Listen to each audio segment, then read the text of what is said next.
জয় পূর্ণ ব্রহ্মা ভগবন্ত ঈশ্বর কৃষ্ণর পদে যুগল খমন করে হরি বল হরি বল হরি বল। আর বার গীতা ভাগবত নাম ধর্ম গুরু বৈষ্ণব ভগত স্মরি হরি বল হরি বল হরি বল। ওম কৃষ্ণায় বাসুদেবায় দৈবকী নন্দনায় নন্দ গোপ কুমারায় গোবিন্দায় নমঃ নমঃ নমঃ পঙ্কজনাভায় নমঃ পঙ্কজমালিনে নমঃ পঙ্কজনেত্রায় নমস্তে পঙ্কজজংঘ্রে। বসুদেব সুতং কৃষ্ণ কংস সানুরমর্দনম দৈবকী হৃদয়ানন্দং কৃষ্ণং বন্দে জগদ্গুরুম। হরি রাম রাম রাম মকঙ্করটি বাসুলং পঙ্গং লঙ্ঘয়তে গ্রীম যৎকৃপাতমহং বন্দে পরমানন্দ মাধবম যৎকৃপাতমহং বন্দে পরমানন্দ মাধবম। তমেব মাতা স পিতা তমেব বন্ধু স সখা তমেব বিদ্যা দ্রবিণং তমেব সর্বং মম দেব দেব। তমেব মাতা স পিতা তমেব বন্ধু স সখা তমেব বিদ্যা দ্রবিণং তমেব সর্বং মম দেব দেব। তমেব সর্বং মম দেব দেব। জয় কৃষ্ণ পাদ পঙ্কজ স্মরি হরি বল হরি বল হরি। আরেবার হরি বল হরি বল হরি।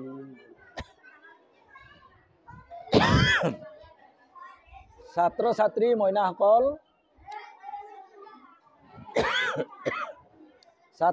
মইনাসকল, তোমালোকে মন দি শুনিবা।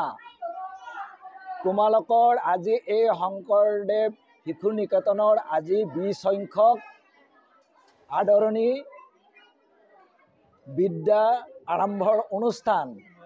আৰু এই অনুষ্ঠানত তোমালোকে আজিৰে পৰা পিতৃৰ বাক্য শিৰৰ ধাৰ্য, গুৰুৰ বাক্য শিৰৰ ধাৰ্য বুলি জ্ঞান কৰি তোমালোকে আজিৰে পৰা পঢ়া শুনাত মন দিব লাগিব। গুৰুজনাই যিবোৰ উপদেশ দিব তোমালোকে শুনিব লাগিব।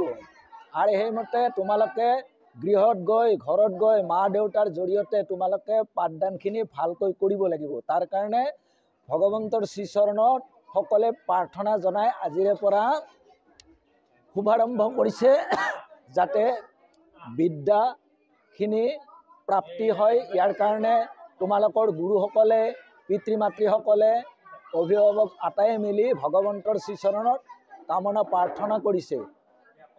গতিকে তোমালোকে মন দিবা কৃষ্ণ। আৰু এই চেগতে আমি যে আমাৰ এই মংগলময় কৰ্মবিলাক কৰিব লগা হ'লে হৰি গুণ নাম কীৰ্তনৰ জৰিয়তেহে সমস্ত মংগলময় হৈ পৰে বুলি কৈছে। চতুৰ্বৰ্গ সিদ্ধি হয়। গতিকে তাৰ কাৰণে আমি মইনাসকল কৃষ্ণ গুণনামৰ জৰিয়তেহে সমস্ত মংগল হয়। তাৰ কাৰণে আমি কৃষ্ণ গুণকীৰ্তন আমি কৰিম অলপ। ভগৱন্ত কৃষ্ণই যেতিয়া নেকি শৈশৱ কালত গৰু চাৰিব গৈছিল, আৰু গৰু চৰিব যোৱাতে তেওঁৰ লগৰীয়াবোৰে কি ধুনীয়াকৈ গৰু গধেনুবোৰ চাৰিছিল, আৰু তাকে আমি অলপ কীৰ্তন কৰিম। কৃষ্ণ শ্যাম কমলোচন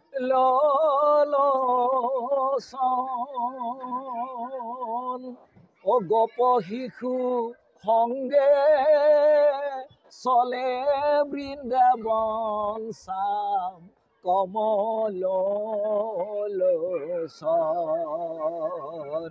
শ্যাম কমলোচন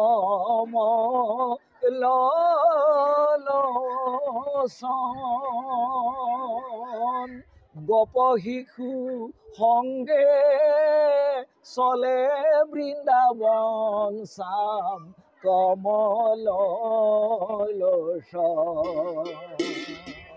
কিয়ে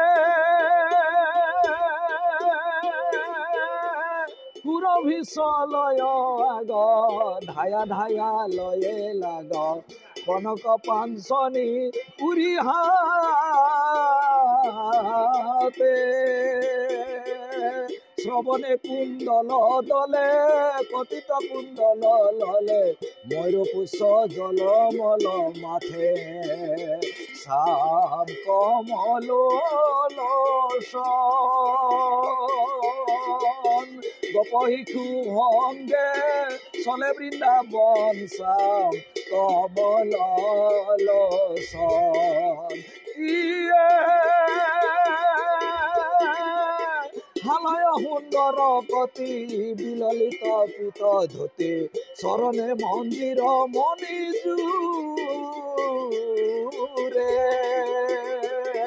বাম কপালে বাম বাহুমূলে আর প্রিয়া কুঞ্চিত অধরে বেণুপুরে শ্যাম কমল লোচন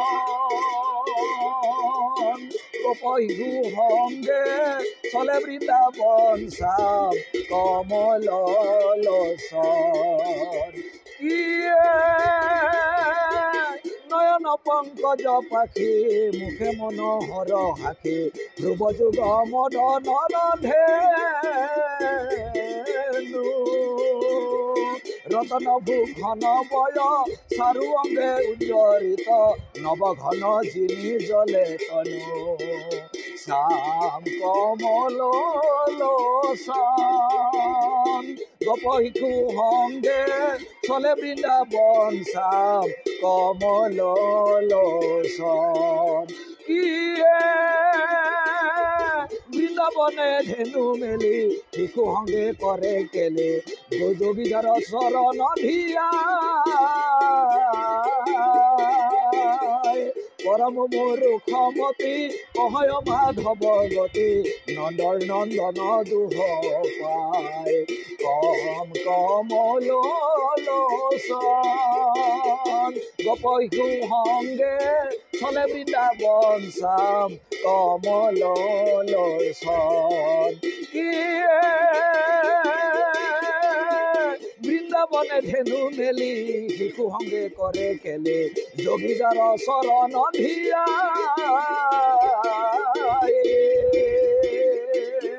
পরম মূর্খমতি অহয় মাধৱ গতি নন্দৰ নন্দন দুহ পায় শ্যাম কমল লোচন গোপহিষু সঙ্গে চলে বৃন্দাবন শ্যাম কমল লোচন শ্যাম কমল লোচন।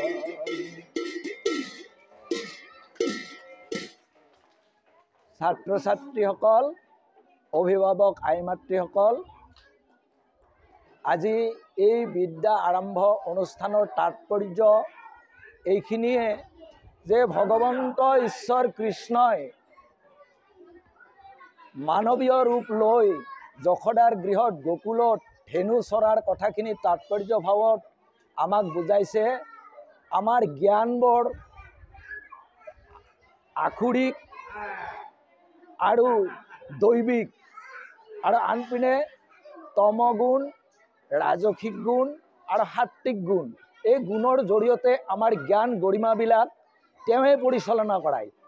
আৰু তেওঁ পৰিচালনা কৰাৰ ক্ষেত্ৰত তেওঁৰ প্ৰতি যেতিয়া নেকি আমাৰ সদয় ভকতি ৰসটো তেওঁৰ চৰণৰ প্ৰতি আমাৰ থাকে, সমস্তৰে অভিভাৱকসকল আটাইৰে ল'ৰা ছোৱালীসকলৰ যেতিয়া থাকিব, তেওঁৰ কৃপাতে কি হয়, আমাৰ এই জ্ঞানবোৰ তেতিয়া সাত্বিক জ্ঞানযুক্ত ভাৱত ভাৱাপন্ন হয়। তেতিয়া কি হয়, ভগৱন্তৰ কৃপাখিনি পায়।